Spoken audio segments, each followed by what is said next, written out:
بولیے یا حسین قدم مدینے سے کیسا اٹھا رہے ہیں حسین، قدم مدینے سے کیسا اٹھا رہے ہیں حسین، کسی بھی غم کو نظر میں نہ لا رہے ہیں حسین، سحر کے وقت سواری سجا رہے ہیں حسین، سحر کے وقت سواری سجا رہے ہیں حسین، مدینہ چھوڑ کے مکہ کو جا رہے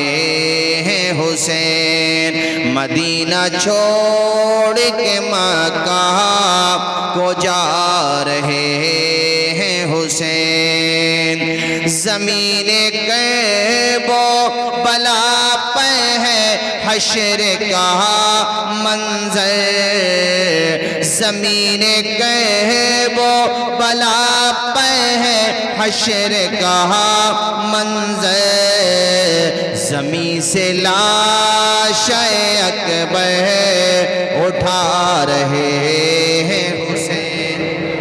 میں چاہتا ہوں آپ لوگ حسین بولتے رہیں، جب امام علی مقام کا نام آیا کرے تو آپ لوگ بھی بول دیا کریں، زمین سے لاش اکبر اٹھا رہے ہیں حسین۔ جوان بیٹوں کا جنازہ اٹھانا آسان نہیں ہوتا میرے بھائیو، ذرا سوچو تصور کرو کہ جب اپنے یہاں ابھی چند دنوں پہلے جوان موت ہوئی، پورا گاؤں لوٹ پوٹ ہو گیا، پورا گاؤں، اور وہاں شہادت کے بعد امام علی مقام اپنا جوان بیٹا اٹھا رہے ہیں، ذرا تصور کیجئے، زمین کرب و بلا پہ ہے حشر کا منظر، زمین کرب و بلا پہ ہے حشر کا منظر، زمین سے لاش اکبر اٹھا رہے ہیں حسین، زمین سے لاش اکبر اٹھا رہے ہیں حسین، مصیبتی سے بھلا پڑھ کے اور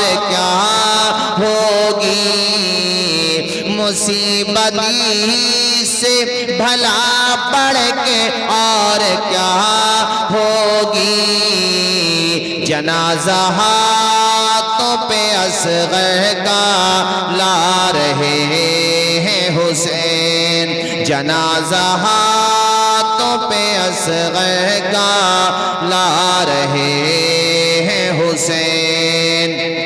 اور کربلا کا ایک پیغام ہے جو ہم سب کے لیے ہے، رہتی دنیا میں جب تک مسلمان رہیں گے سب کے لیے پیغام ہے کہ نماز چھوڑی نہیں جاتی زیر خنجر بھی، نماز چھوڑی نہیں جاتی زیر خنجر بھی، کٹا کے سر کو سبق یہ سکھا رہے ہیں حسین، کٹا کے سر کو سبق یہ سکھا رہے ہیں حسین۔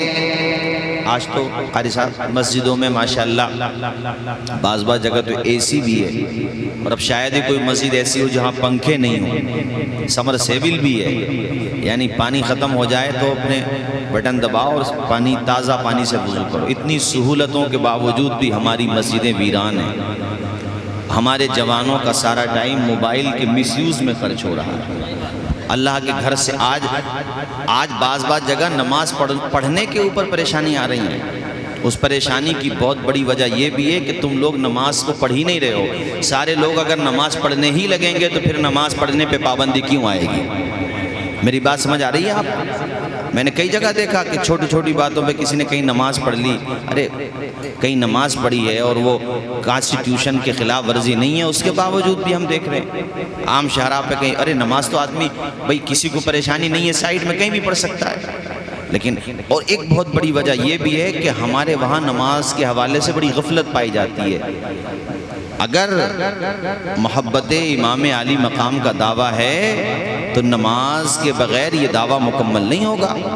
بھئی یہ کیسی محبت ہے جو آپ کو مسجد میں نہیں لا پاتی؟ جو محبت آپ کو مسجد میں نہیں لا پا رہی ہے وہ میدان میں کیا لے کر کے جائے گی؟ بتاؤ مجھے۔ اگر میرے امام سے سچی محبت ہے تو انہوں نے 124 ایک روایت میں 114 ایک روایت میں 72 زخم کھانے کے باوجود بھی امام نے سجدہ نہیں چھوڑا اور دنیا کو بتایا کہ نہ مسجد میں نہ بیت اللہ کی دیواروں کے سائے میں نماز عشق ادا کی جاتی ہے تلواروں کے سائے میں۔ آج تو اے سی کے سائے میں نماز نہیں پڑھی جا رہی، لینٹر کے سائے میں نماز نہیں پڑھی جا رہی۔ کتنی عجیب بات ہے کہ مسجدیں بددعائیں کرتی ہیں ان لوگوں کے لیے جو مسجدوں کے پاس سے گزر جاتے ہیں اور نماز نہیں پڑھتے۔ پورے ہفتے کی نماز غائب ہے بعض جوان کی۔ دیکھو نماز پڑھو بھی اور اپنی نمازوں کا تلفظ بھی صحیح کرو، اور جو جنہیں امامت کا شوق سوار ہے ان کو بھی پہلے سب سے زیادہ ضروری یہ ہے کہ وہ نمازوں کا تلفظ صحیح کریں۔ جس کی خود کی نماز کا تلفظ صحیح نہیں ہوگا، اپنی نماز نہیں ہوگی، دوسروں کی کیا ہوگی؟ اس لیے یہ میرا پیغام سب کے لیے ہے، اماموں کے لیے بھی اور مقتدیوں کے لیے بھی۔ آپ علماء سے پوچھ لیجئے، جب تک آپ نماز کو صحیح تلفظ کے ساتھ ادا نہیں کریں گے نماز ادا نہیں ہو سکتی، چونکہ وہ شرائط میں سے ہے۔ نماز کے لیے آپ اپنے اندر جذبہ پیدا کرو، خود اپنا تلفظ بھی صحیح کرو، اپنے بچوں کا تلفظ بھی صحیح کراؤ میرے ساتھیوں۔ نماز کا شوق اور نماز کا ذوق اپنے دل میں پیدا کرو، نماز مت چھوڑو، یہ دل میں گاٹھ باندھ کر کے جاؤ کہ کسی بھی حال میں ہم نماز کو قضا نہیں کریں۔ بھئی ٹوبیلوں پہ رہتے ہو آپ، کھیتوں پہ کام کرتے ہو، کوئی بات نہیں، کہیں پر بھی رہو، اب ہر جگہ پانی کا بندوبست ہے، وہیں پر نماز پڑھو۔ امام نے پیغام دیا کہ نماز چھوڑی نہیں جاتی زیر خنجر بھی، نماز چھوڑی نہیں جاتی زیر خنجر بھی، کٹا کے سر کو سبق یہ سکھا رہے ہیں حسین، کٹا کے سر کو سبق یہ سکھا رہے ہیں حسین، صدا یہ آئے گی محشر میں وقت مشکل میں۔ انشاءاللہ قیامت کے دن اللہ نے چاہا تو یہ آواز آئے گی، صدا مطلب آواز، کہ جب امام علی مقام کا قافلہ آئے گا اور آپ تشریف لائیں گے تو ہم غلاموں کے دلوں کو بڑا سکون ملے گا کہ جب نواسے کا چہرہ اتنا پیارا ہے تو نانا کا دیدار۔ انشاءاللہ بولیے انشاءاللہ۔ صدا یہ آئے گی محشر میں وقت مشکل میں، لو بخش وہاں وہ حافظ کو آ رہے ہیں حسین، لو بخش وہاں وہ ہم سب کو آ رہے ہیں حسین۔ ماشاءاللہ میں نے آج پہلی دفعہ تقریر سنی آپ کی جامع مسجد میں، جو امام صاحب آئے مفتی عمران صاحب، یہ مفتی ہیں ماشاءاللہ، افتاء کا کورس کیا جامعہ نعیم مراد آباد سے، اور ماشاءاللہ مولانا رفاعل صاحب جو آپ کے وہاں امامت کر رہے ہیں یہ بھی جید عالم دین۔ اچھا حسن پور کے لوگ بڑے سمجھدار ہیں ماشاءاللہ، جتنے بھی امام ہیں سب حافظ بھی ہیں اور حافظ کے ساتھ ساتھ عالم بھی ہیں ماشاءاللہ، یہ بڑے سمجھدار لوگوں کا گاؤں ہے۔ اور قاری صاحب میں آپ کے لیے عرض کروں کہ یہ وہ بستی ہے کہ کسی بھی گاؤں میں جھگڑے ہوتے ہوں، نمبر پولیس چوکیوں تک یا پتہ نہیں کہاں کہاں تک بات چلی جاتی ہے، یہ وہ گاؤں ہے کہ جہاں خود ہی نپٹا لیتے ہیں ماشاءاللہ۔ کبھی کبھی کوئی بات ہو جاتی ہے، خیر نہیں ہونی چاہیے وہ بھی، مگر پھر بھی مظفر بھائی تمہارا گاؤں ایسا ہے الحمدللہ، یہ تعریف ہے، یہ بھی کمال کی بات ہے کہ اب بھی پورے گاؤں کا چندہ ایک ہی جگہ اکٹھا ہوتا ہے۔ میں کئی جگہ بتاتا ہوں، لوگ یقین نہیں کرتے، بولے یار یہ تو حسن پور والوں کی بڑی ہمدردی کر رہے ہیں. بھئی یہ ہمدردی نہیں، سچی بات ہے. آج بھی پوری بستی کا رمضان شریف میں نذرانہ دیا جائے گا تب مشاورت سے، اور دیہات والوں کو بھی اس سے سبق حاصل کرنا چاہیے. ارے گروپ بندی، پارٹی بندی اپنی جگہ، مگر قاری صاحب نے کتنی اچھی بات کہی، یار ایمانی رشتے سے بڑا رشتہ تھوڑی ہے ہمارا، یہ سب سے بڑا رشتہ ہے. اور یہ تعریف ہے، یہاں کبھی الحمدللہ بندوقیں نکلتی نہیں، اور نکل جائیں تو کبھی سامنے کو چلتی نہیں. ہاں چلتی نہیں سامنے کو، انہیں پتا کہ سامنے کبھی تھوڑا سا مکسنگ فکسنگ ہو سکتی ہے، تو اس لیے بھیا سیف زون میں چلاؤ. یہ قابل تعریف بات ہے. یہ رشتہ دار بیٹھے ہوئے ہمارے حاجی مستقیم صاحب کے، ان کے لیے بھی بتاؤں کہ یہ ایسا گاؤں ہے جس کی تعریف دور و دراز ہے، اور بھی بستیاں ہیں ایسی، میں سب کی تعریف کرتا ہوں، مگر چونکہ بات یہاں ہو رہی ہے، یہ بہت اچھی بات ہے، قابل تعریف بات ہے. اللہ خوش رکھے، شاد و آباد رکھے. اسی اتحاد اتفاق میں طاقت ہے. میں گزرتا ہوں، میں دیکھتا ہوں آپ لوگوں کی سب کی محنت کو. مدرسہ دیکھا ماشاءاللہ، اندر بھی مدرسہ، یہ باہر بھی مدرسہ. جتنے زیادہ تعلیمی ادارے مضبوط ہوں گے، بتاؤ تمہارے بچوں کے ہاتھوں میں قلم پہنچنے میں آسانی ہوگی کہ نہیں ہوگی. یہ مدرسے ہی تو ہیں جہاں صحیح تلفظ کے ساتھ قرآن پڑھایا جائے گا.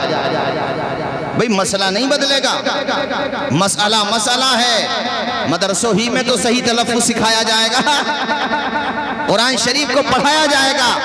اور جب قریب میں مدرسے ہوں گے تو یقیناً کچھ وہ بچے بھی آسانی سے پڑھ لیں گے جو دوسری جگہ شاید نہیں جا پاتے مدرسے میں. پڑھ لیں. وہ کتنا شاندار ادارہ بنایا ہے ماشاءاللہ، دل باغ باغ ہو جاتا ہے دیکھ کر کے. آپ لگے رہے، یہ آپ نے اپنی آخرت کا انتظام کر لیا میاں. اس کا فائدہ آپ کو انشاءاللہ دنیا میں بھی اللہ تعالیٰ عطا فرمائے گا، اور مرنے کے بعد قبر میں بھی اس کا فائدہ عطا فرمائے گا. کوئی اپنے ساتھ قبر میں کچھ لے کے تھوڑی جائے گا، یہ لے کے جائے گا. مسجد میں تعاون کیا، مدرسے میں تعاون کیا، یہ ساتھ لے کے جائے گا. ورنہ کتنا ہی مالدار ہے، کفن میں جیب نہیں ہے، قبر میں الماری نہیں ہے. میں نے دیکھا مردے کو جب دفن کرتے ہیں حضرت، تو میت کا چہرہ قبلے کی طرف کرنے کی سب کو فکر رہتی ہے. بھئی میت کا چہرہ قبلے کی طرف کر دو، بہت اچھی بات ہے، رہنا چاہیے، ضروری ہے، مگر مرنے کے بعد قبلے کی طرف چہرہ کرنے کی فکر ہے. جیتے جی بھی تو اپنا چہرہ قبلے کی طرف کر لو، اپنا دل گنبد خضرا کی طرف کر لو. ارے اپنی نگاہیں مصطفیٰ جان رحمت کی شریعت کی طرف کر لو. جیتے جی اگر جس نے اپنا چہرہ قبلے کی طرف رکھا، دل گنبد خضرا کی طرف رکھا، پیشانی جھکائی خدا کی بارگاہ میں، دل جھکایا مصطفیٰ کی بارگاہ میں، ایسا بندہ جب مر جائے گا تو در و دیوار سے آواز آئے گی. اس کا جنازہ لے کر جانے والا ہر بندہ رو رہا ہوگا، دل کے ساتھ کہہ رہا ہوگا، فرشتوں کا سیلاب آ رہا ہوگا، سب کی زبان سے یہی نکل رہا ہوگا، لہد میں عشق رخ شہ کا داغ لے کے چلے، اندھیری رات سنی تھی چراغ لے کے چلے، تیرے غلاموں کا نقش قدم ہے راہ خدا، وہ کیا بہک سکے جو یہ سراغ لے کے چلے.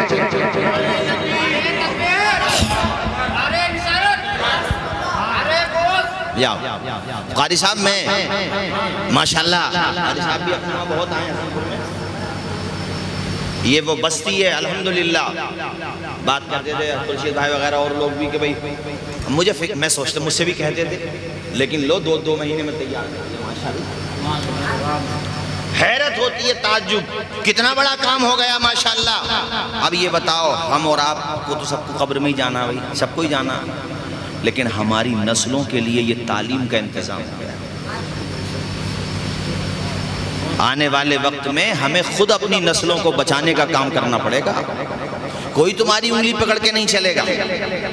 ہمیں آپ کو خود سوچنا پڑے گا کہ اپنے بچوں کا دین کیسے بچائیں. بات صحیح ہے کہ نہیں؟ بولو زور سے ذرا. چونکہ حالات دیکھ رہے ہو آپ، مجھے کچھ کہنے کی ضرورت نہیں ہے، ہمیں خود فکر ہونا.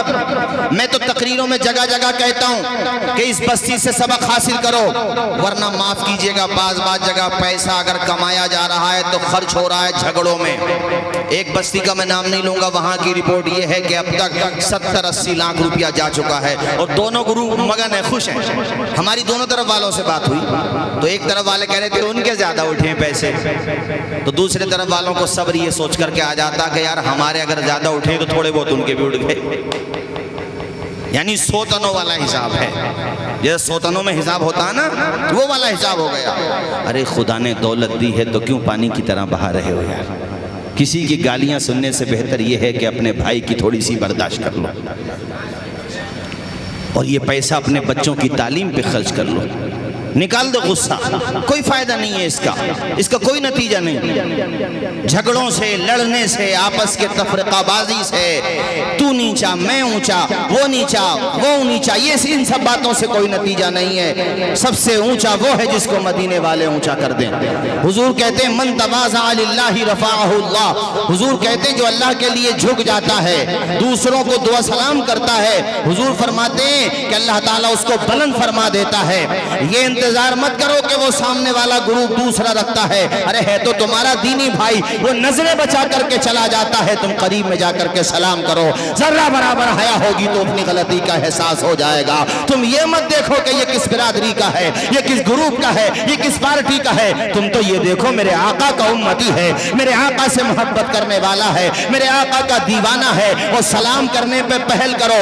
حضور فرماتے ہیں ایک دوسرے کی محبت بڑھتی ہے جب ایک دوسرے کو سلام کیا جاتا ہے۔ سلام کرنے میں جلدی کیا کرو، یہ انتظار مت کرو کہ وہ مجھے سلام کرے گا، نہیں، بلکہ سنو، ادب سے جھکتا ہے، جھک کر سلام کرتا ہے، فقیر دل کو سکندر سلام کرتا ہے، نہ اس میں رہنا کہ کوئی تمہیں سلام کرے، بڑا تو وہ ہے جو بڑھ کر سلام کرتا ہے۔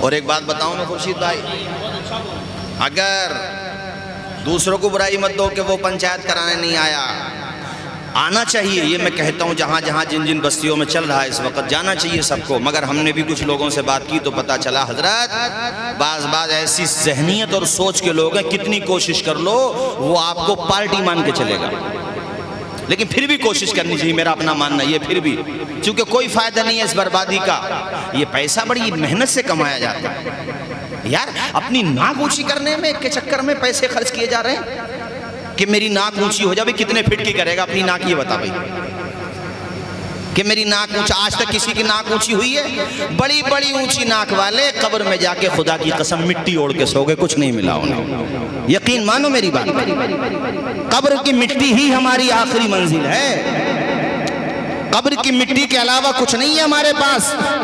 کفن کے 3 کپڑے مرد ہو تو، عورت ہو تو 5 کپڑے، یہی ہے بس، اس کے علاوہ کچھ نہیں ہے، یہ ذہن میں بٹھا لو، کچھ بھی کوئی لے کر کے نہیں جائے گا ساتھ اپنے، دولت اللہ نے دی ہے تو غریبوں پہ خرچ کر لو، ارے کسی یتیم بچے کی انگلی تھام لو، مدرسے میں پڑھنے والوں کا تعاون کر دو، مسجد بن رہی ہے تو وہاں پیسہ دے دو، مدرسہ بن رہا ہے تو وہاں پیسہ دے دو، برا مت ماننا مگر میں نے بعض آدمی کو دیکھا ہے جھگڑے میں لاکھوں روپیہ خرچ کر دے گا، مدرسے والے پہنچ گئے تو انہیں گالیاں دے گا، ارے کس بات کا گھمنڈ اور گالیاں دیتا ہے، کس بات کی وجہ سے، ارے تو اس قابل ہی نہیں ہے کہ خدا تیری دولت کو دین کے کام میں لگا۔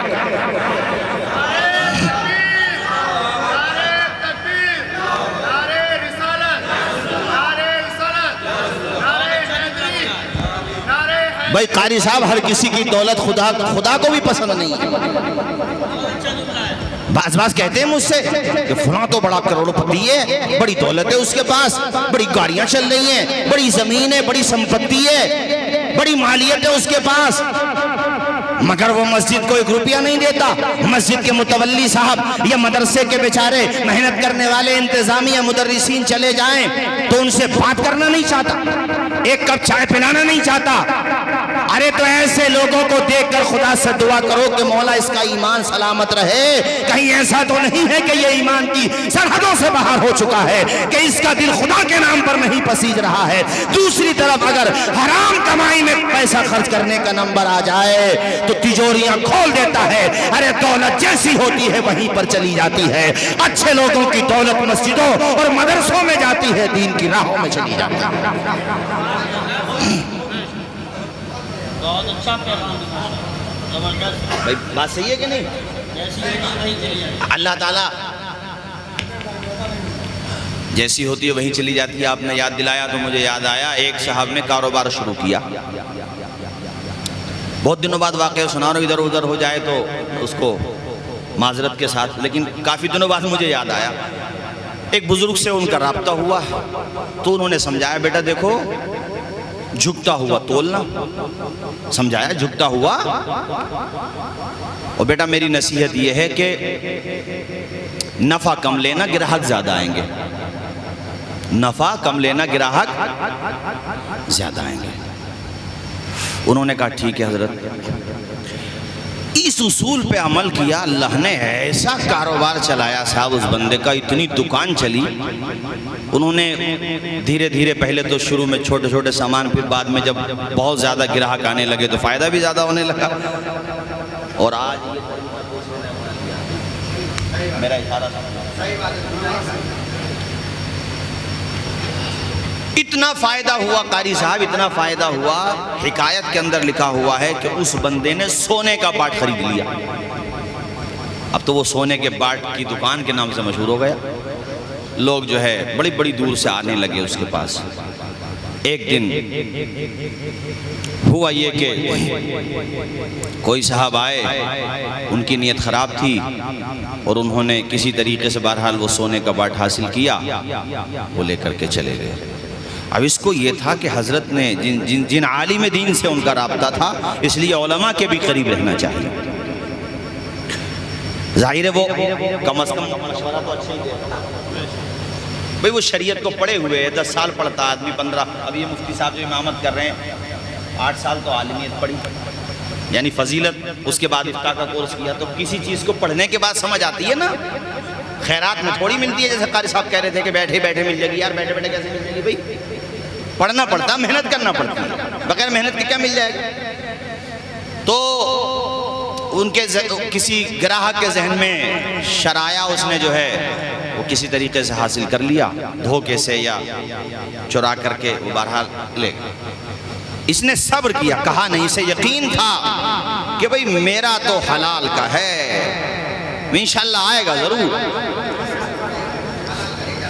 آئے گا، پلٹ کے آئے گا، اور اگر جائے گا تو صدقہ ہو جائے گا۔ یہ بھی بتا دوں، کبھی اگر مثال کے طور پہ آپ کو پورا یقین ہے کہ میری دولت حلال کی ہے، اور پھر بھی اگر کہیں کوئی چیز گم ہو گئی یا کوئی چیز لے گیا، دوسروں کو بدگمانی کرنے کا حق نہیں ہے، تو اس صورت میں یہ سمجھو کہ کہیں صدقہ نافلہ میں کمی رہ گئی تھی تو اللہ تعالیٰ نے جان کا صدقہ نکال دیا۔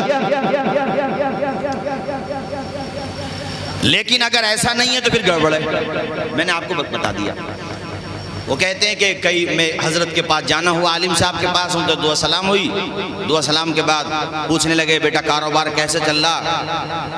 کہ حضرت کاروبار تو صحیح چل رہا، مگر وہ اچھے خاصے پیسوں کا میں نے وہ باٹ بنوایا تھا، اب حضرت تو حضرت نے مسکرا کے فرمایا بیٹا اگر تیرا وہ نمبر 1 میں ہے تو آئے گا ضرور، تھی اس بات پہ یقین رکھنا، میری اس بات ختم، وہ آئے گا ضرور۔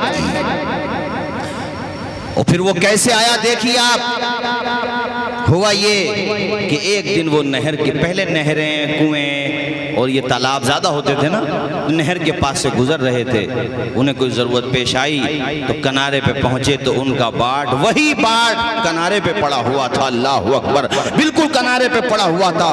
وہ بڑی تعجب میں پڑ گئی، یا اللہ کوئی لے کے بھی گیا ہوگا تو یہاں اس کا کیا مطلب ہے، یہاں کیسے آ گیا؟ جانتے ہو وہ اس کو اٹھا کر کے لے آئے، سیدھا عالم صاحب کی بارگاہ میں پہنچے کہ حضرت آپ نے کہا تھا آئے گا ضرور، خدا کا کرم یہ ہے کہ یہ میرے پاس آ گیا، اور یہ بڑی قیمتی چیز ہے بھئی، سونے کا بنا ہوا ہے، بڑی قیمتی چیز ہے، میرے پاس آ گیا۔ حضرت نے مسکرا کے فرمایا تو نے حلال سے کمایا تھا، حلال دولت کبھی رائے گا نہیں جاتی ہے، یہ راز بھی تیرے اوپر کھل جائے گا کہ تیرے پاس آیا کس طریقے سے ہے، اللہ اکبر۔ اما وہ راز بھی اس طرح سے کھلا کہ وہ جو چرا کر کے لے گیا تھا یا جس طریقے سے بھی اس نے حاصل کیا تھا، وہ اتنا پریشان ہوا ایک موقع پر، اور اس طرح سے پریشان ہوا کہ گزر رہا تھا نہر کے کنارے کے پاس سے، اس کے اوپر اس طرح سے یہ کہہ لیجئے کہ پریشانی مسلط ہوئی کہ گھبرا کر کے جان بچا کر وہ باٹ وہیں چھوڑ کر کے بھاگ گیا۔ اس کے دل میں یہ بات بیٹھ گئی تھی کہ جب تک یہ میرے پاس رہے گا میں تباہی کے راستے سے نہیں نکل پاؤں گا، اس لیے کہ میں ایک پاکیزہ تاجر کے پاس سے اس کو غصب کر کے لایا ہوں۔ اور یہاں یہ بھی بتاتا چلوں تجارت بھی کیا کرو آپ لوگ، صرف زمین کے اوپر ڈیپینڈ نہ رہو۔ حضور فرماتے سچا تاجر قیامت کے دن نبیوں کے ساتھ اٹھایا جائے گا۔ کتنی پیاری حدیث شریف ہے. تو آپ لوگ کاروبار پہ بھی دھیان دیں, تجارت بھی کیا کریں, اللہ تعالیٰ تجارت میں برکتیں عطا فرماتا ہے. تو میں آپ لوگوں کو بتانا یہ چاہ رہا ہوں کہ یہ جو جھگڑوں میں پیسے برباد ہو رہے ہیں, قاری صاحب بڑی تکلیف ہوتی ہے. میں بغیر مائک کے بتاؤں, پورے علاقے کے پیسے جوڑے جائیں تو 3 کروڑ ہوتے ہیں, مگر صاحب مونچھوں پہ تاؤ رہنی چاہیے. اب تاؤ کے چکر میں یار کیا کہا جائے, تھوڑی دیر برداشت کر لیں. میں جانتا ہوں کئی دفعہ ایسی صورت ہو جاتی ہے جو آدمی کے سامنے مجبوریاں بھی ہوتی ہیں, لیکن بعد میں پھر حسن پور کی مثال ہی لے لو یار. کتنی مجبوریاں ہوتی ہیں مگر بعد میں سب ماشاءاللہ ایک ہی جگہ بیٹھ جاتے ہیں. یہ کیمرہ لگا ہوا اچھی بات ہے, چلو اور لوگ بھی سنیں گے. میں حسن پور کا اس لیے ذکر کر رہا ہوں, مجھے یاد ہے وہ حافظ چاؤ صاحب حافظ قرآن تھے ماشاءاللہ, ایک دور تک وہ رہے. یہ کتنا اچھا, مطلب میں اس کی یہ تعریف کروں گا کہ پورا گاؤں ارے کہیں نہ کہیں آگے تو ایک جگہ کھڑا ہو جاتا ہے, تو اور گاؤں والوں کو اس سے سبق حاصل کرنا چاہیے. دوسروں پہ مت رہو کہ وہ پنچایت کرے گا, وہ پنچایت کرے گا. کامیاب انسان وہ ہے جو اپنے راستے خود تلاش کرے. یہ مت سوچو کہ آج وہ برباد ہے. کسی کی بربادی کا خواب دیکھنے والا ایک دن خود بھی برباد ہو جاتا ہے. کہاوت ہے دوسرے کے لیے گڈھا کھودنے والا بسا اوقات خود بھی گر جاتا ہے. بھئی پاؤں کھسک گیا تو خود ہی گر جاتا ہے. تو تماشا مت دیکھو دوسرے کا بھلا چاہو. قاری صاحب نے بڑا اچھا شعر سنایا تھا کہ روح کی پیاس کو اخلاق کا پیالہ دے دے, اپنی قسمت کے اندھیروں کو اجالا دے دے. اپنے روٹھے ہوئے مولا کو منانا ہے اگر, اپنے حصے کا پڑوسی کو نوالا دے دے. اچھی باتوں میں پیسہ خرچ کرو. اب حاجی مستقیم صاحب نے ماشاءاللہ پہلے عقیقہ کیا تب بھی جلسہ بہت اچھا کیا, اور اس مرتبہ شادی ہو رہی ہے تب بھی جلسہ بہت اچھا ہو رہا ہے. اللہ خوش رکھے ان کو, شاد و آباد رکھے. تو جہاں ہمیں کام آئے جو ایسا کوئی کام کیجئے, تو جہاں ہمیں کام آئے جو ایسا کوئی کام کیجئے. زندگی کا ایک ایک پل مصطفیٰ کے نام کیجئے. زندگی کا ایک ایک پل مصطفیٰ کے نام کیجئے. زندگی کا ایک ایک پل بولو مصطفیٰ کے. تو بس میں یہی باتیں آپ لوگوں سے کہنا. بیٹھ جاؤ, ادھر بیٹھ جاؤ, مستقیم بھائی ادھر بیٹھ جاؤ. قاری صاحب کو دعوت دے دی بارات میں جانے کی نا, آپ کیا دے دو پرانی کر دی دعوت. چلیے خیر, اللہ تعالیٰ شاد و آباد رکھے. وقت بھی کافی ہو گیا, تھوڑی دیر اور سنیں گے کہ نہیں سنیں گے؟ بولیے زور سے سبحان اللہ. میں چند حدیثیں آپ کو سناؤں, اس کے بعد تیزی کے ساتھ تقریر ختم کرتا ہوں. مشکات شریف پیج نمبر 536 کی حدیث پاک. عن جابر قال كان النبي صلى الله تعالى عليه وسلم اذا خطب استند الى جذع نخلة من سوار المسجد فلما صنع له المنبر استوى عليه ساحت النخلة التي كان يخطب عندها حتى كادت ان تنشق فنزل النبي صلى الله تعالى عليه وسلم حتى اخذها فضمها إليه فجعلت تينو عنين الصبي الذي يسكت حتى استقرت قال بكت على ما كانت تسمع من الذكر رواه البخاری. پورا مجمع میرے نبی کی حدیث کے نام پہ لب کھولے, بلند آواز سے بولے سبحان اللہ. اچھا, پیسے خرچ کرنے پہ بات آ رہی تھی. کل ہم لوگ گئے تھے سیفنی, اپنے سنبل کے جو شہر مفتی ہیں مفتی اعظم سنبل قاری علاء الدین صاحب, ان کا نواسا پروفیسر بن گیا. پروفیسر یار تعلیم ایسی چیز ہے, اب اس کو پورا آفس ملے گا. ایک ڈائس پہ بیٹھے گا, جوان لڑکا ہے, 22-23 سال کی عمر ہے, اور اس کے والد صاحب کو ایسا نہیں کہ فائنینشلی بہت اسٹرانگ ہو, درمیانہ فیملی تھی مگر پڑھنے کی لگن تھی. 8 گھنٹے پڑھتا تھا. تو میں اپنے یوواؤں کو یہ تو سمجھاتا ہوں کہ چوراہوں پہ کھڑے ہو کر کے یہ متھرے بازی کیوں ہوتی ہے بھئی, یہ بتاؤ. متھرے بازیوں سے نقصان ہو رہا ہے. اسے متھرے بازی کیا میں کیا کہتے ہیں یار, جو بھی کیا میں بحث بازی, کہ دوسرے گروپ کا کوئی لڑکا موٹر سائیکل لے کر کے نکل گیا کہ مجھے دیکھ کے آنکھیں دکھا رہا تھا. ابے تو کھڑے ہی کیوں تھا یار, آنکھیں دکھا رہا تھا تو بھئی, کہ مجھے دیکھ کے جو ہے. ان باتوں کا کوئی حل نہیں ہے. حل یہ ہے جو میں بتا رہا ہوں تمہیں. نور الدین نام ہے ان کے پاپا کا. بتا رہے تھے 18 گھنٹے پڑھتا تھا, 18 گھنٹے. پروفیسر بنا ہے, ابھی ڈیوٹی لگی ہے گورکھپور میں, یونیورسٹی میں پڑھائے گا. ذرا سوچو کتنے بڑے ادھیکاری بھی آ کر کے اس کو رسپیکٹ دیں گے, عزت دیں گے. تعلیم کے بغیر کوئی حل نہیں ہے. یہ جو تم نے مدرسہ کھولنے کا کام کیا ہے, یہ ہر گاؤں کے لوگوں کو کرنا چاہیے. اور ماشاءاللہ پہلے سے بھی جو ادارہ چل رہا ہے, اللہ اس کو بھی شاد و آباد رکھے, اور اس مدرسے میں بڑی اچھی تعلیم کا دور رہا ہے, آج بھی جاری اور انشاءاللہ جاری رہے گا. ارے ہم یہ چاہتے ہیں کہ اپنا پیسہ جھگڑوں میں, بربادی میں مت اٹھاؤ. اپنا پیسہ اٹھانا بھی ہے تو بچوں کو پڑھانے میں اٹھا دو. اب بتاؤ مجھے کہ جس کا بیٹا پروفیسر بن گیا, اور پتا سیلری کی شروعات, تنخواہ کی شروعات 85,000 روپے سے ہوئی ہے. شروعات میں اتنی تنخواہ مل رہی ہے تو دھیرے دھیرے ایسی تنخواہ بڑھتی بھی رہے گی. انسان کو تعلیم حاصل کرنے کے بعد اللہ دولت سے بھی نواز دیتا ہے اور عزتوں سے بھی نواز دیتا ہے. اس لیے بات سمجھو میری, یہ جھگڑے مت کرو.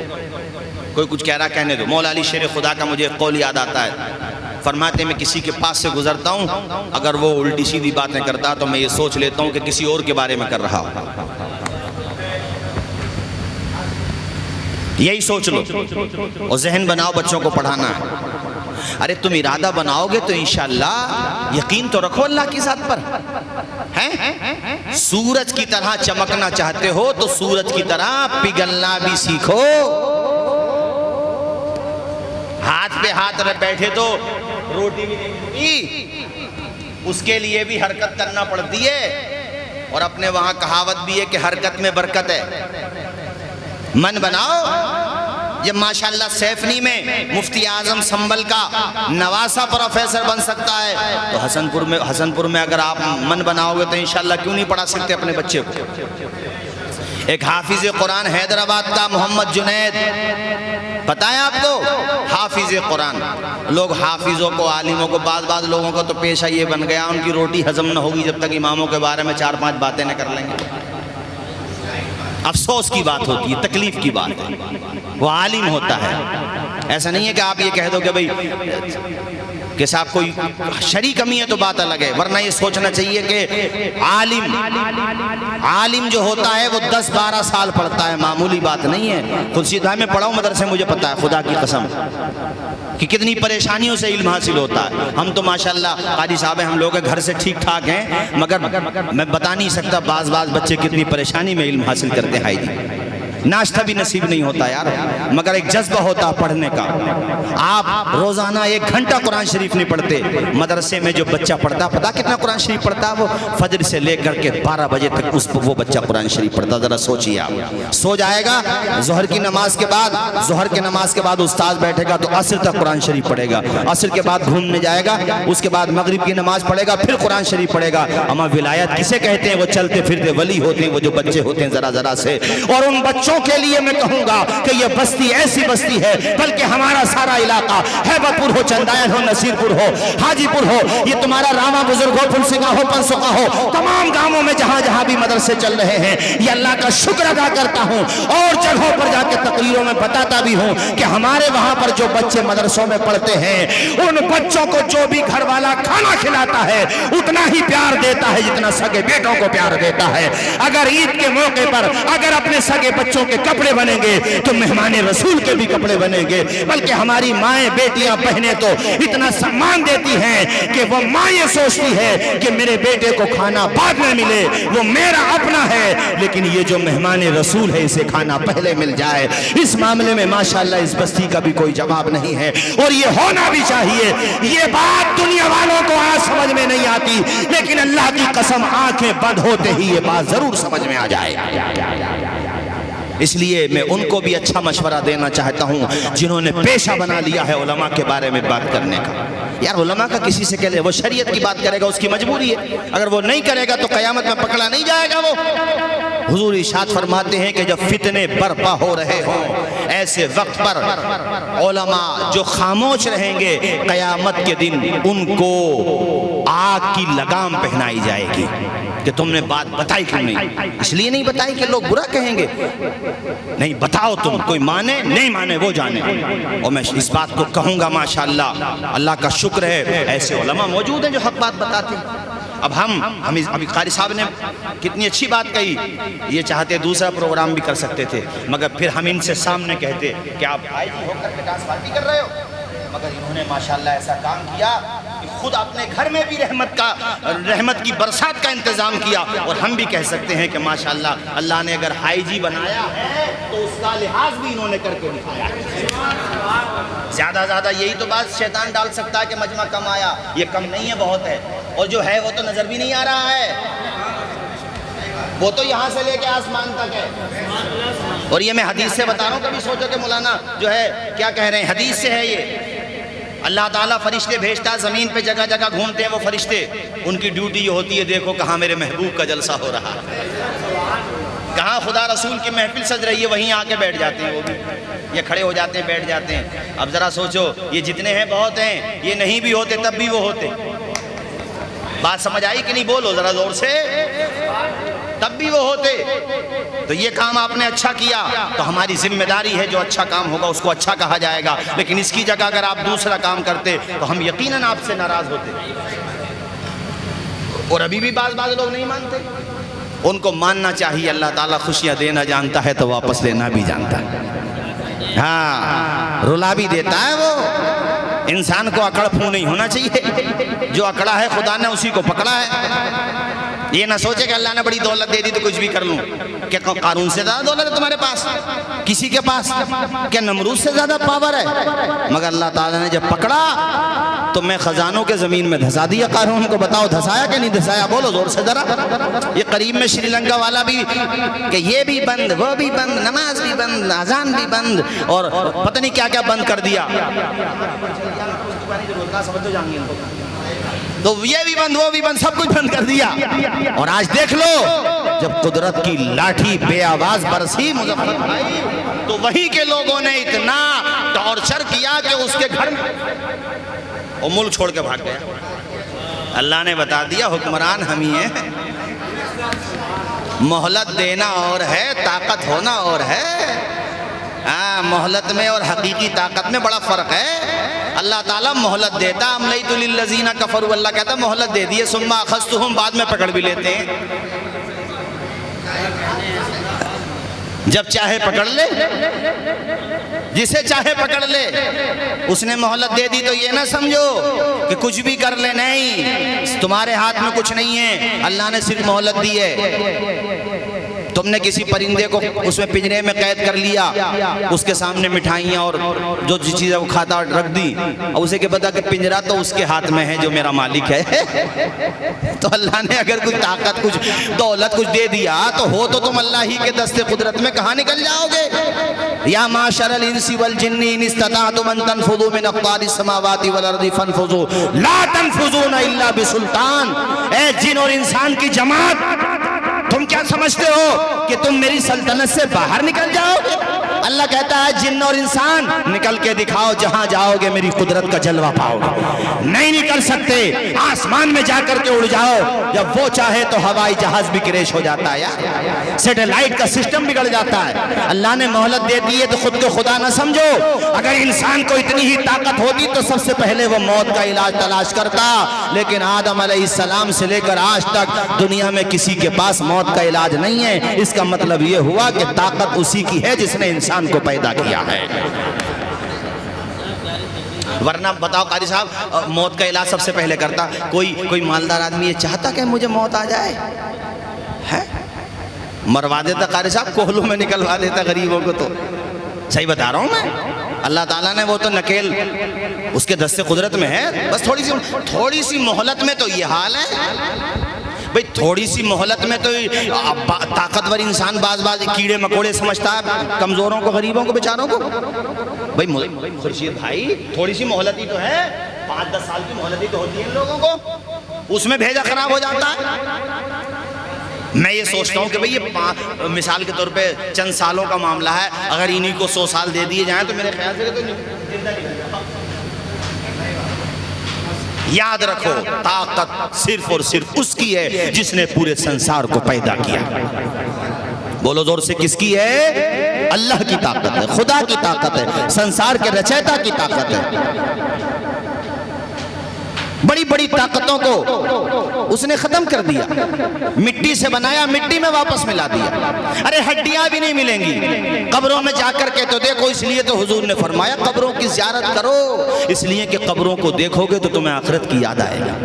یہ فلاں زمیندار کی قبر ہے، یہ فلاں امیر کی قبر ہے، یہ وہ تھے جن کے کپڑوں پہ مکھی بھی نہیں بیٹھتی تھی، یہ وہ تھے جن کے آگے پیچھے گاڑیاں چلتی تھی، ارے یہ تو ان کی قبر ہے جن کے سامنے کوئی آنکھوں میں آنکھیں ڈال کے بات بھی نہیں کرتا تھا۔ اب دیکھو ان کی قبروں پہ جا کے برگے بھی سلامت نہ رہے، کفن بھی پھٹ گیا ہے، اما کفن تو کفن بدن بھی پھٹ گیا ہے، جوڑ ادھر ادھر ہو گئے ہیں، تتر بتر ہو گئے ہیں۔ آج وہ سورہ فاتحہ کو محتاج ہو گیا ہے، آج اس کے وہ ترس رہا ہے کہ کوئی میری قبر پہ آئے، کچھ فاتحہ پڑھے، میری روح کو سکون مل جائے۔ وہ بندہ جو اپنی کپڑوں پہ مکھی نہیں بیٹھنے دیتا تھا، جس کے سامنے اگر کوئی غریب آ کے سلام کر لے تو کہتا تھا میرے سر پہ سلام کرو گے، اور غریب نے دور سے سلام کر لیا تو کہتا تھا اما گھر سے ہی سلام کر لیتے۔ آج کتنے ایسے لوگ ختم ہو گئے، میاں ان کے نام و نشان مٹ گئے، ان کے وجود مٹ گئے، لیکن جو خدا کے لیے جیتے رہے، مصطفیٰ کے لیے جیتے رہے، غریبوں کے لیے دسترخوان بچھاتے رہے، یتیموں کے آنسو پوچھتے رہے، وہ غریب نواز ہو اجمیر کے،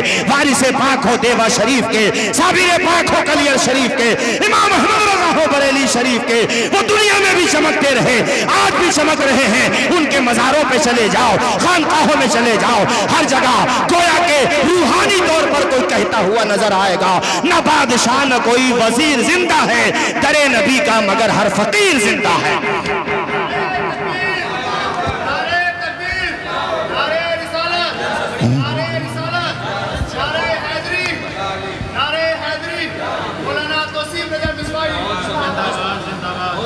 بولیے طاقت کس کی ہے؟ بولیے اس کا شکر ادا کرو۔ حاجی مستقیم صاحب میں آپ کو مبارکباد دوں گا، قاری صاحب مبارکباد دی، میں مبارکباد دوں گا۔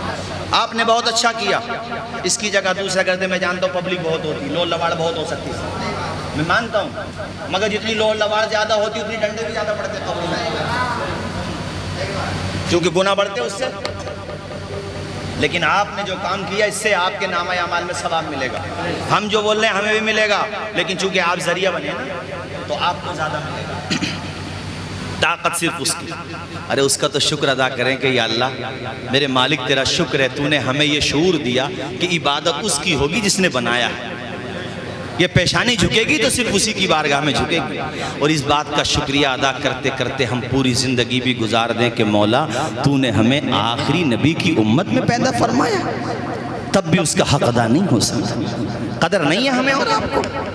جیسے کوئی باپ امیر ہو، بڑی محنت سے اس نے دولت کمائی، تو بیٹوں کو کیا پتا اس نے کتنی محنت کی ہے بیچارے نے، وہ راتوں کو کھیتوں پہ جاتا تھا، پوری رات رزق لیتا تھا، دن میں محنت کرتا تھا، تب جا کر کے وہ کروڑ پتی بنا۔ اولاد نے تو پنکھوں میں ہوا آنکھیں کھولی، اولاد نے تو اے سی میں آنکھیں کھولی، 4 ویلر گاڑی تھی، اسے کیا پتا میرے باپ نے کتنی محنت کی ہے۔ ایسے ہی ہمیں کیا پتا ہمارے بزرگوں نے دین اسلام گھر گھر تک پہنچانے کے لیے کربلا میں 72 جنازے بھی دیکھے ہیں، بدر کا میدان دیکھا ہے، احد کی جنگ دیکھی ہے، جنگ خیبر دیکھی ہے، کتنی قربانیاں دی ہیں، ایک ایک گھر میں 5 جنازے اٹھائے گئے ہیں۔ میرے بھائیو کیسی کیسی قربانیاں کہ میرے آقا نے دیکھا، میرا سگا چچا جس کا نام امیر حمزہ ہے، اللہ اکبر، جن پہ کتنے زخم لگے ہوئے ہیں، کیسی کیسی پریشانیاں میرے آقا نے دیکھی۔ جانتے ہو ہمیں اور آپ کو صرف سنا ہوا ہے، انہوں نے کر کے دکھایا تھا، کتنی قربانیاں اٹھائی تھی۔ یہ جوان کون تھے؟ سید سالار مسعود غازی، اللہ اکبر، کون ہے سید سالار مسعود غازی؟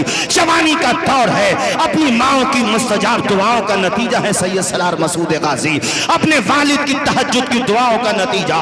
دیکھو جوانی ہی میں اپنا وطن چھوڑ کر کے دیگر کو ایک ایک گھر میں مصطفیٰ کی محبت کے دین کا پیغام لے کر کے آ گئے، اور جوانی میں جام شہادت نوش کر لیا۔ یہ کوئی معمولی بات نہیں ہے۔ اے سنبل والو، تمہیں پتا نہیں ہے کہ ہمارے اور آپ کے اوپر سید سالار مسعود غازی کا کتنا بڑا احسان ہے۔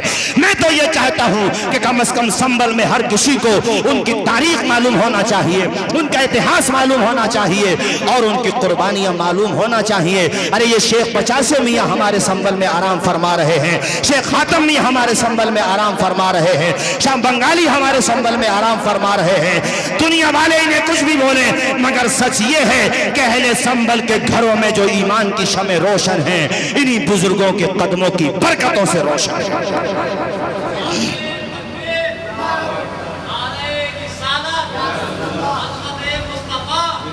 آخر میں یہ بتاؤں، یہ جو لوگ سوچتے ہیں نا، جیسے ہمارے آپ کے بارے میں بھی سوچتے ہیں لوگ کہ یہ حالات ہوں گے تو پتہ نہیں کون کس طرف چلا جائے گا. یاد رکھو ہمیں اپنی فکر کرنا چاہیے. رہی بات قرآن کی تو قرآن کا محافظ، اور انشاءاللہ قرآن کے صدقے میں ہمارا آپ کا بھی محافظ وہ ہے جس نے دنیا کو بنایا ہے. زیادہ انسان کو اترانا نہیں چاہیے. ابھی کوئی بیماری اللہ لگا دے، اس کا علاج تلاش نہیں کر سکتے یار، بلا وجہ کی بات کیا بیل مجھے مار ہیں. کیا ہے دنیا بتاؤ مجھے. میں آپ سے پوچھنا چاہتا ہوں، ایک کرونا وائرس، ایک ذرا سا وائرس جو مشینوں میں بھی نظر نہیں آتا تھا، ٹوٹل اس کی تعداد جوڑی گئی تو 10 سے 15 گرام تھی. پوری دنیا میں جو آیا اس نے طبیعت خوش کر دی. اب رہا جب لشکر لے کر کے آیا تھا قاری صاحب، بتا دیا ہاں نا وہ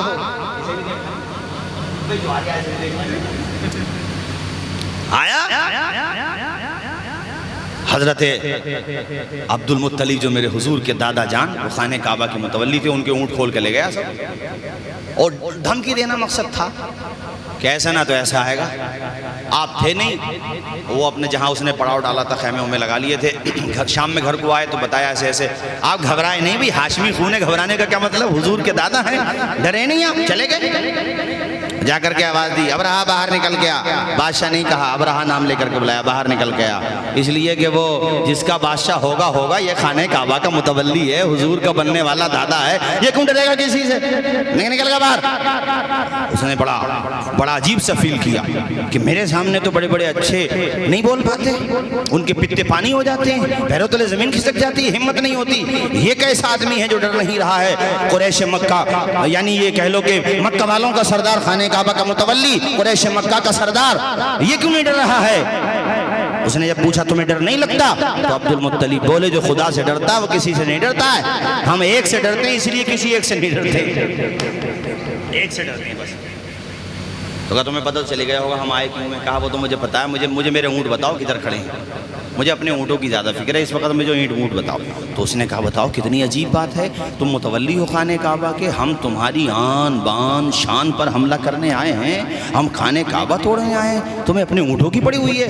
تو مسکرا کے فرمایا وہ تو وہ خود دیکھ لے گا جس کا کعبہ ہے، ادھر آؤ گے تو پتہ چل جائے گا تمہیں. بھائی میں تو اونٹوں کا مالک ہوں، مجھے تو میرے اونٹ دے دے، باقی تو آ کے دیکھ وہاں وہ جس کا ہے وہ اپنا بچائے گا. تو ادھر تو آ ادھر. تو کہا ٹھیک ہے لے جا اپنے اونٹ. آپ تو اونٹ لے کر کے آ گئے.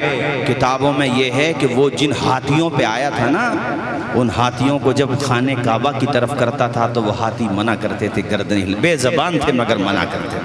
قسم خدا کی کتابوں میں لکھا ہے کہ وہ مارتا تھا بار بار ہاتھیوں کو کہ چلو حملہ کریں گے، مگر وہ ہاتھی منع کرتے تھے. بے زبان تھے ہاتھی مگر سمجھ رہے تھے. یہاں آ کر کے لگتا ہے کہ مایاوتی نے اپنے نشان سے صحیح بات بار بار، مگر آپ موت آ رہی تھی. وہ جب جس کی آتی ہے تو نٹ بول ڈھیلے ہو جاتے ہیں. کافی اس نے ہاتھیوں نے بہت اشارہ کیا کہ یہ راستہ جو ہے صحیح نہیں ہے، ادھر جانا خطرے سے خالی نہیں ہے، مگر نہیں مانا. تو پتہ ہے یہ میں تمہیں سمجھانا چاہتا ہوں بس تاکہ تمہارا بھروسہ اللہ کی ذات پہ مضبوط ہو جائے. اب تم تبھی تو بھروسہ ہوگا نا جب علماء کے قریب بیٹھو گے، 5 وقتہ نماز پڑھو گے، اللہ کی بارگاہ میں روزانہ 5 مرتبہ جا کر کے نماز ادا کرو گے تو اللہ پہ بھروسہ پیدا ہوگا. بھروسہ دیکھو کتنا بڑا لشکر تھا اس کا، سب سے بڑی طاقت تھی ابرہا کی اس زمانے میں.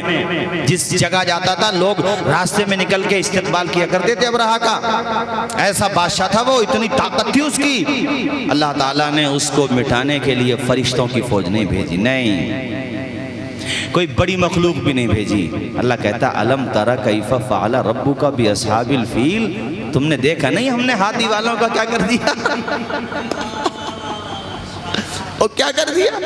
کچھ نہیں بھیجا اللہ نے، فرشتے بھی نہیں بھیجے، ابابیل کا ایک جھنڈ بھیج دیا لشکر. اور وہ کوئی بہت بڑا ہتھیار لے کر کے نہیں آئے، نہیں، بس کنکریاں ان کے پیروں کے پنجوں میں اور کچھ ان کی چونچوں میں. قریب میں جب لشکر آیا خدا نے فرمایا کہ اے پرندو اب تم چھوڑ دو. تو قرآن کہتا ہے فَجَعَلَهُمْ كَعَصْفٍ مَّأْكُولٍ، جیسے چارہ ہوتا ہے نا، چارہ وہ جو چارہ ہوتا ہے جس کو اونٹ کھاتے ہیں، وہ چارہ دانتوں میں جا کے کیسا ہو جاتا ویسے ہو گئے، اللہ نے ایسا بنا دیا۔ میں ولدیت کے ختم ہو گئے یہ کہہ لو، میں حکومت کے مٹ گئے، نام و نشان مٹا دیا اللہ نے، اور بتا دیا کہ جب تم ابابیل کا جواب نہیں دے سکتے جبرائیل کا جواب کیا دے سکتے ہو؟ اگر میں نے جبرائیل کو بھیج دیا تو کیا حال ہوگا؟ ذرا تصور کرو۔ اس لیے مسلمانوں خدا کے دین کی طرف آ جاؤ، مسجدوں کو آباد کر دو، 5 وقت نمازی بن جاؤ، شریعت مصطفیٰ کے پابند بن جاؤ، حضور کا دامن تھام لو۔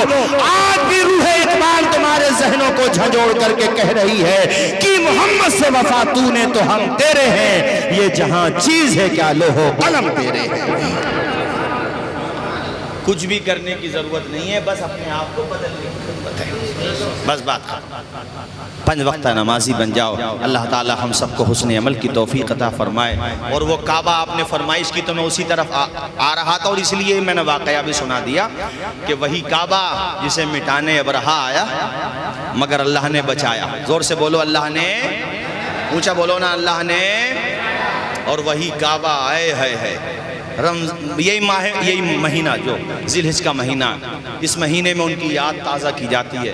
حضرت اسماعیل ذبیح اللہ، ابراہیم خلیل اللہ، دونوں باپ بیٹوں نے تعمیر کیا تھا۔ سب سے پہلے تو فرشتوں نے بنیاد رکھی تھی، آدم علیہ السلام نے، پھر ایسی ابراہیم خلیل اللہ وہ جب تعمیر کرتے تھے وہ جیسے دیوار اونچی ہو جاتی تھی تو اس زمانے میں لفٹ تو تھی نہیں، مگر یہ اسپریچول لفٹ ہے، دیکھو کہ جیسے ہی دیوار اونچی ہو جاتی، جس پتھر پہ کھڑے ہو کر کے ابراہیم خلیل اللہ کعبہ بنا رہے تھے نا، وہ اوپر ہو جاتا تھا، اوپر اٹھ جاتا تھا۔ آئے ہائے اللہ جانا نصیب کرے۔ میرے لیے بھی دعا کریں، آمین بولیں، سب کے لیے دعا کریں کہ اللہ تعالیٰ وہ پاک جگہ ہر مومن کو بار بار دکھائے، آمین بولو آمین۔ ہمارے بھائی رشتہ دار آئے ہوئے ہیں، انہوں نے کہا ہے میں وہ کلام سنا دیتا ہوں، اس کے بعد انشاءاللہ سلام ہو جائے گا۔ اللہ تعالیٰ ہمارا آپ کا سب کا جانا نصیب کرے وہ مبارک جگہ۔ سبحان اللہ، کیسی پیاری جگہ ہے کہ بندہ زندگی بھر منہ کر کے نماز پڑھتا ہے۔ میں اپنی ماں بہن بیٹیوں کے لیے بھی دعا کرتا ہوں، مولا سب کو وہ پاک جگہ دکھائے۔ اللہ کی قسم یقین ماننا، پہلی نظر کعبے میں پڑتی ہے نا تو بندے کے جسم میں جھرجھری طاری ہو جاتی ہے۔ ابھی آپ کے امام صاحب حضرت مولانا رفاعت صاحب عمرہ کر کے آئے ماشاءاللہ، پوچھ لیجئے ان سے، بندے پہ کپ کپی طاری ہو جاتی ہے، ایسی ہیبت ہوتی ہے کعبے کی کہ اسے دیکھ لے تو آدمی سوچتا ہے کہ یا اللہ یہ وہی کعبہ تو ہے جو دنیا میں سب سے پہلی بنائی جانے والی عمارت ہے، جس کو ابراہیم خلیل اللہ نے بنایا، جس کا طواف محمد الرسول اللہ نے کیا۔ یہ وہ مبارک جگہ سبحان اللہ، وہیں پہ مقام ابراہیم بھی ہے اور خانہ کعبہ سے لگا ہوا حجر اسود بھی ہے۔ یہ وہ پتھر ہے جو جنت سے آیا تھا، اب تو یہ اسود ہو گیا، تب ابیض تھا۔ اسود کہتے کالے کو، اس وقت جب جنت سے آیا تھا تو یہ پتھر کالا نہیں تھا بلکہ یہ ابیض تھا، دودھ سے زیادہ سفید تھا۔ جنت سے لے کر کے آئے تھے ہمارے آپ کے بابا، سب کے بابا، سب کے دادا اور بابا، سب کے جد اعلیٰ حضرت آدم علیہ السلام، جنتی نشانی ہے۔ اور ایسی تاثیر خدا نے اسے دی ہے کہ کوئی گناہگار اس کے قریب جاتا ہے تو گناہوں کو کھینچ لیتا ہے، گناہوں کو کھینچتے کھینچتے خود سیاہ ہو گیا ہے، مگر آج بھی یہ تاثیر باقی ہے۔ کیسا مبارک پتھر! اور خانہ کعبہ سے آپ طواف کر کے نکلیں گے تو وہیں پہ صفا مروہ ہے۔ یہ کیسی پہاڑی ہے سبحان اللہ کہ حضرت ہاجرہ جہاں پہ کعبہ ہے نا اسی کے پاس اسماعیل ذبیح اللہ کو لٹا کر کے، یہ وہ دور تھا جب یہاں عمارت کی بات کر رہے ہیں، کوئی انسان تو انسان پرندہ بھی نہیں آتا تھا، چونکہ یہاں کوئی پانی کا چشمہ نہیں تھا، کچھ بھی نہیں تھا۔ پانی کا مشکیزہ جو چھوڑ کے ابراہیم گئے تھے وہ بھی ختم ہو گیا تھا، کچھ نہیں بچا۔ چاروں طرف دوڑ رہی تھی ہاجرہ، صفا مروہ پہاڑی پہ 7 چکر لگائے، وہ جتنی جگہ میں آہستہ آہستہ چلتی تھی وہاں آج بھی حکم ہے کہ آہستہ آہستہ چلو، اور جہاں جہاں تیز چلتی تھی وہاں حاجی کو حکم ہے کہ تیز چلو، چونکہ تمہیں ان کی ادائیں یاد رکھنا ہے، ان کی یادگار تازہ کرنا۔ وہ مبارک جگہ سبحان اللہ، اشعار سنیے۔ کعبے کی رونق، کعبے کا منظر، اللہ اکبر اللہ اکبر، دیکھوں تو دیکھے، پڑھے میرے ساتھ آپ بھی، دیکھوں تو دیکھے جاؤں برابر، اللہ اکبر اللہ اکبر، حمد خدا سے تر ہے زبان کانوں میں رس گھولتی ہے اذان حمد خدا سے تر ہے زبان کانوں میں رس گھولتی ہے اذان بس ایک صدا آ رہی ہے برابر اللہ اکبر پڑھیں اللہ اکبر وہ کوئی دیوانہ یار کیرلا سے پیدل جا رہا حج کرنے کے لیے بتا کمال ہے بھائی یہ جائز ہے مگر میں آپ کو مسئلہ بتاؤں شریعت ہے اس کا یہ مطلب نہیں ہے کہ آپ بھی یہ کام اس لیے کہ حضور کے زمانے میں بھی یہ سوال ہوا تھا تو حضور نے فرمایا تھا کہ سہولتیں جو اللہ نے حدیث کا مفہوم ہے سہولتیں جو اللہ نے دی ہیں ان کو بروئے کار لانا چاہیے حالانکہ جائز ہے اس کو میں ناجائز نہیں کہہ رہا ہوں بھئی ہمت کا کام ہے کتنی مشقت کا کام ہے ایک دیوانگی ہے اور اللہ اس کے سفر کو مبارک فرمائے میں دعا کرتا ہوں اور وہ مبارک جگہ اللہ نے چاہا ہم سب بھی جائیں گے انشاءاللہ بولیے انشاءاللہ کعبے کی رونق کعبے کا منظر اللہ اکبر اللہ اکبر ہاں وہ سوال یہ ہوا تھا حضور ایک عورت نے یہ منت مانگی ہے کہ وہ پیدل حج کرے یہ حدیث شریف بتا رہا ہوں میں آپ کو یہ میں اس لیے بتا رہا ہوں کہ کوئی یہ بھی نہ سوچے کہ اگر ہم حج سے ہوائی جہاز سے سفر کریں گے تو ہمیں ثواب نہیں ملے گا نہیں ایسا نہیں ہے حضور کے زمانے میں سوال ہوا حضور ایک عورت نے منت مانگی ہے یہ سیاہ ستہ کی حدیث شریف ہے سیاہ ستہ میں کسی یا شاید ترمذی شریف کی حدیث شریف ہے غالباً بہرحال سیاہ ستہ کی کسی کتاب کی حدیث شریف ہے عورت نے نظر مانی ہے کہ حضور وہ پیدل حج کرے تو حضور نے فرمایا نہیں اس کو منع کر دو اس سے کہو کہ وہ سواری پر ہی حج کرے حضور یہ نہیں چاہتے کہ وہ مشقت میں پڑے لیکن اگر کوئی کر رہا ہے تو جائز ہے ہاں وہ جذبہ بھی اس کا بہرحال سلام تو جذبہ تو ہے لیکن مسئلہ اس لیے میں بتا رہا ہوں کہ بھی یہ رجحان پیدا ہونے لگے لوگ سوچنے لگے کہ اگر ہم سواری سے جائیں گے تو کیا ہمیں ثواب نہیں ملے گا نہیں ثواب ملے گا بولیے کیا ملے گا اور جو سہولت ہے اس کو بروئے کار لانا بھی چاہیے بھائی اب شعر سنیے ذرا جب آدمی خانہ کعبہ کو دیکھتا وہاں روتا ہے یاد آ گئی جب اپنی خطائیں اشکوں میں ڈھلنے لگی التجائیں رویا غلاف کعبہ پکڑ کر اللہ اکبر اللہ اکبر دیکھا صفا بھی مروہ بھی دیکھا رب کے کرم کا جلوہ بھی دیکھا دیکھا رواں ایک سروں کا سمندر اللہ اکبر اللہ اکبر اللہ اکبر اللہ اکبر آخری شعر اس کے بعد میں ختم کرتا ہوں پھر سلام ہو جائے گا بولی زور سے سبحان اللہ قطرے کو جیسے سمندر سمیٹے